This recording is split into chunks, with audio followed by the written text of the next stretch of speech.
Hey, we talked to the award winner from NOLA.com and The Advocate, Wilson Alexander. He covers LSU. Could really help the family. He covers LSU football for the group at WH Alexander. He's done some baseball work in the past. I guess when LSU starts making some noise, they put Wilson on the beat.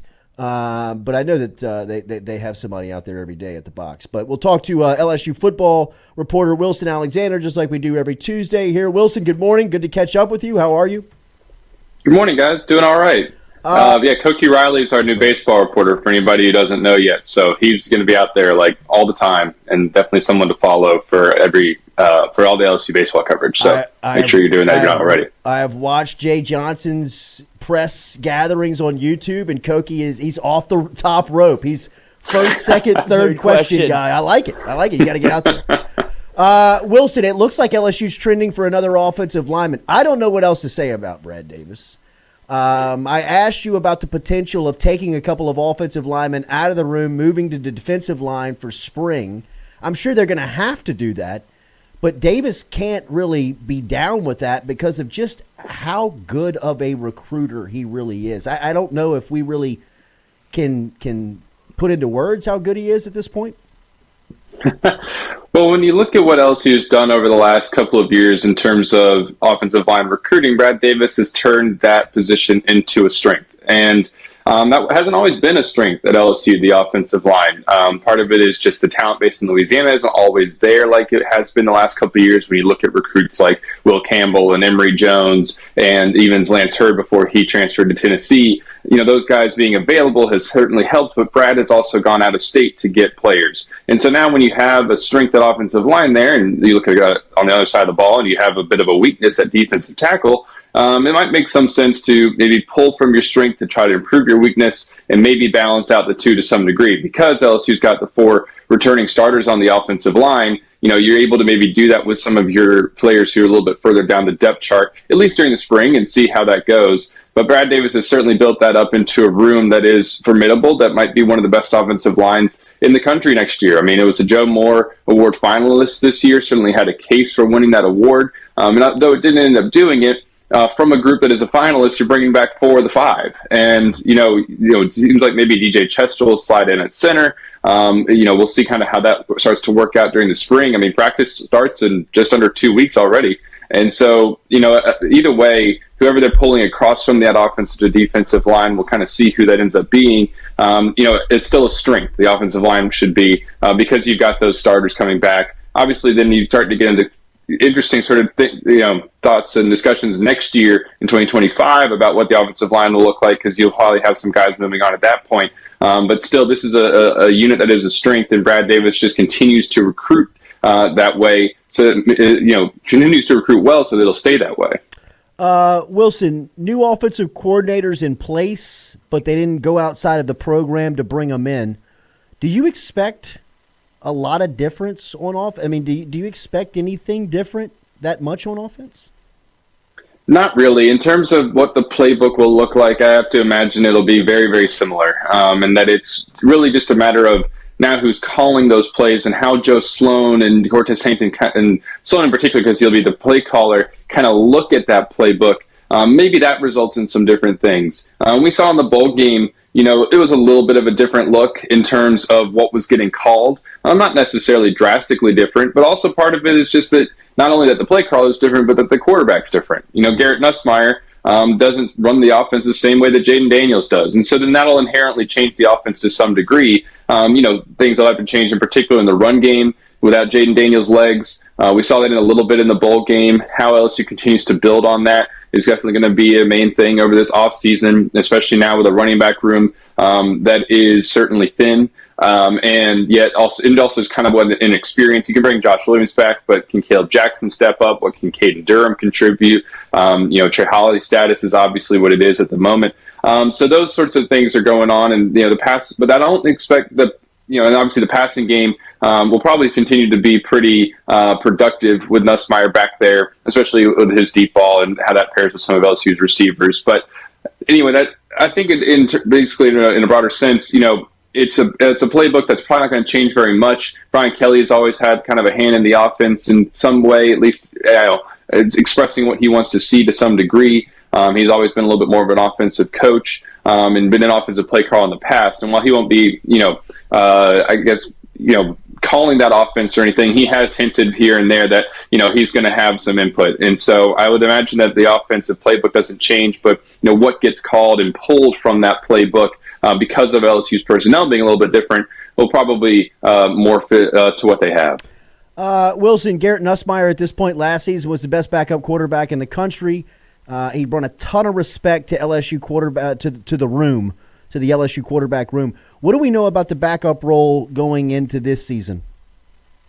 Well, at the moment, it would be A.J. Swan. And LSU had to go out to find that transfer quarterback because there was that some uncertainty as to who Garrett Nussmeier's backup would be. And now A.J. Swan, if he has it his way, he'll end up, unseating Nussmeier and being the starter. But at this moment, it feels like Garrett is, really going to be kind of in line to take those first snaps against USC, and that A.J. is going to have to kind of unseat him. Not necessarily just not maybe starting from the same position in terms of like a race. It feels like Garrett's got a little bit of an edge here because he's been in the program for a few years and he started in the bowl game and played well. And so, but AJ now gives LSU somebody who started in the SEC, double-digit starts in the SEC. And while he didn't have, necessarily a great year last year, he was injured at times. He was kind of in and out of lineup at Vanderbilt. That's somebody who, again, has experience at this level. And so we'll see also how AJ can continue to develop under Joe Sloan. I think that was a big point for AJ coming down here, was working with somebody like Joe Sloan, who's now developed Jaden,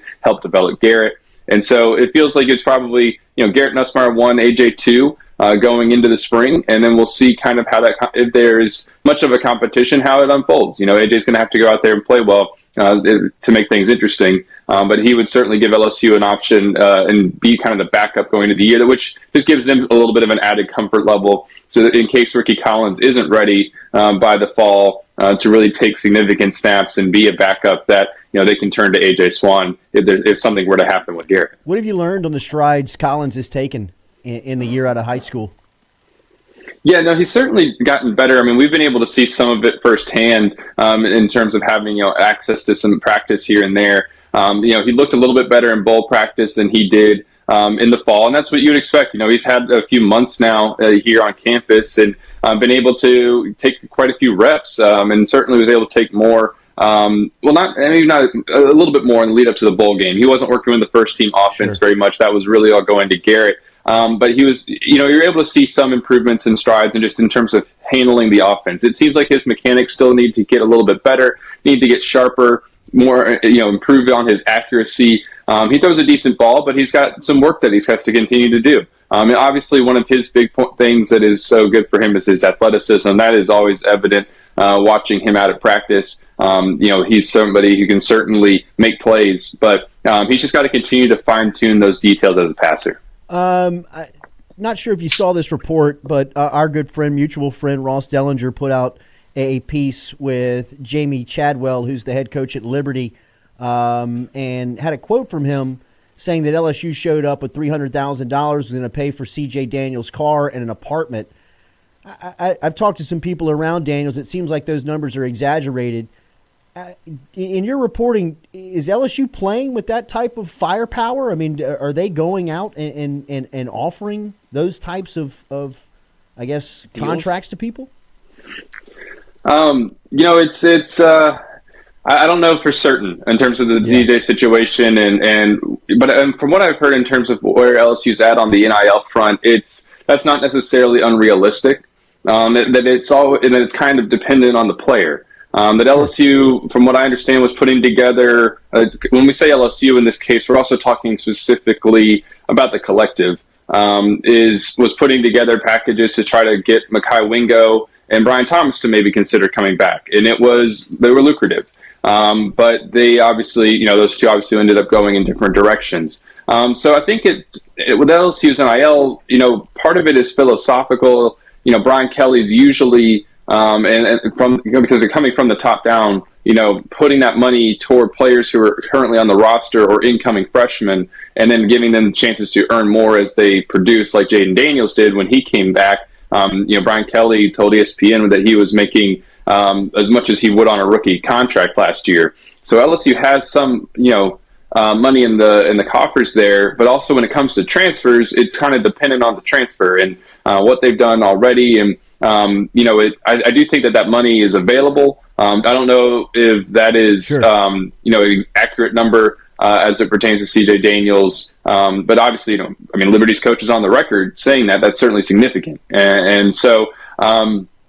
I just think it does go to show that LSU can spend some money when it feels it's appropriate, but it also isn't going to go around and just throwing money everywhere, and it doesn't necessarily have enough money to just throw everywhere. Mm-hmm. It kind of has to be selective with that, and I think in CJ Daniels' case, it was selective. Wilson, give me your point of view of this Trey Holly story. Obviously, the news broke last week that he had been arrested, and then he put out a statement over the weekend claiming his innocence that really sounded like an innocent person, from his conviction, at least in his statement. What do you make of LSU's second-year running back on what he's dealing with right now? Well, this is going to have to go through the legal process to ultimately determine Trey's innocence in this case. As we know it, he's been charged with those 3 felonies, including attempted second-degree murder. And Trey says that he is 100% innocent. And not only that, but was falsely identified and accused. And those are strong words. We spoke to one of his attorneys that day on Thursday when he got arrested. And his attorney said, or I want to specify, turned himself in. And, he was, of course, arrested as well. But that was something they wanted to emphasize, that he did turn himself in. And so Trey, excuse me, sorry, there was some noise in the background, got distracted a little bit. His attorney maintained that Trey was innocent and that they wanted to have their day in court, and that from the very beginning, Trey had told his attorneys that he did not do anything. Or at least he did not do what he said was done. And, he was there at the scene of this incident, at this shooting, but from what we know, his involvement and what level of that is really just going to have to play out in the legal process. There's a lot of details that we still don't know. The police report has not been sort of made public yet, and so that's going to probably reveal more in terms of what the police say he's accused with and what he was doing there. But this is going to have to now play out through the legal system to really determine, if Trey is innocent, like he said, or if he has some role in this, and if those charges end up holding up or not. Wilson, it seems as if the SEC league office, or at least the league, is trending towards a 9-game schedule. And it seems like that could happen pretty quickly once Texas and Oklahoma jump aboard. How fast do you think this league changes once they enter here on July 1st? Well, it's interesting. Texas's athletic director said a couple of weeks ago, maybe, that looks like maybe they're trending toward that in 2026. So I guess that would be your timeline in terms of how quickly, I guess maybe within the next 2 years, they could get to that 9-game schedule. It seems like it might not happen in 2025. But maybe 2026 is when it finally would. It's hard to say with any degree of certainty because the SEC has been kicking this around for a few years now and nothing has happened. We sort of thought this might happen a couple times already, and then it didn't. So it's one of those things where maybe you don't want to get too excited yet. But as one of these sitting athletic directors saying that 2026 is kind of maybe a target date and maybe a realistic goal as well, is that maybe you start to feel like that can actually be realistic. And so it seems like maybe that'll happen in the next 2 years here. But like we said, it's something that's been gone around the SEC for a while now. It seemed like it might happen already, and then it didn't because of some pushback from certain teams in the league. And so we'll see exactly where it ends up because, I think the SEC would like to get to 9 games. Greg Sankey, I think, would like to get to 9 games. LSU, wants to play 9 games, has been very public about that, wanting to play 9 SEC games. And so we'll see if it ends up really getting there. If it does, I think it's, good for the league now, especially when you're at 16 teams, to be playing each other more often, setting up some of those big, brand name games. But they probably also going to need ESPN. They want ESPN to pony up some more money. So we'll see exactly where it ends up. Last one, Wilson. We talked about Austin Thomas joining the staff and the program and the university a couple of weeks back. It looks as if he has hired his director of player personnel in Preston Tiffany. He comes from Ole Miss as well. This is obviously an Austin Thomas disciple. What do you know about Tiffany and what he brings to the space? He's a pretty young guy. He graduated from South Carolina in 2020 and then went over to Ole Miss, and he's been there for the last 4 years. Worked his way up in the personnel department at Ole Miss pretty steadily. And then over the last year, was their director of player personnel. So he's kind of been in that position now for 1 year. So maybe somebody who is a little is still kind of up and coming in the industry, doesn't have necessarily like multiple years of experience as a director of player personnel, but he's someone who is, obviously shown that he can do, that he can be trusted and do good work because he worked his way up at Ole Miss, and that is somebody clearly who Austin Thomas believes in as well, because of coming over kind of with him almost in tandem from Ole Miss like that, and so he'll certainly have I think help from Austin and maybe some others in terms of sort of that position, but a lot of it's going to be on him, to be the director of player personnel. It's a big position here at LSU. Someone who's always involved in roster management, transfer portal, recruiting, things like that. Will Redmond did a good job in that position over the last couple of years. And so now it goes to Preston. And we'll have to kind of continue to see, also Frank Wilson's another one who's obviously intimately involved in recruiting, being LSU's sort of recruiting coordinator, even though he doesn't technically have the title, that he does fill that role. And so, there'll be certainly other people involved in recruiting, but Preston now has a big say in kind of what goes on in that department. Good to see you, Wilson. Have a good rest of the week, man. We'll talk to you next week. Good to see you guys too. Have a good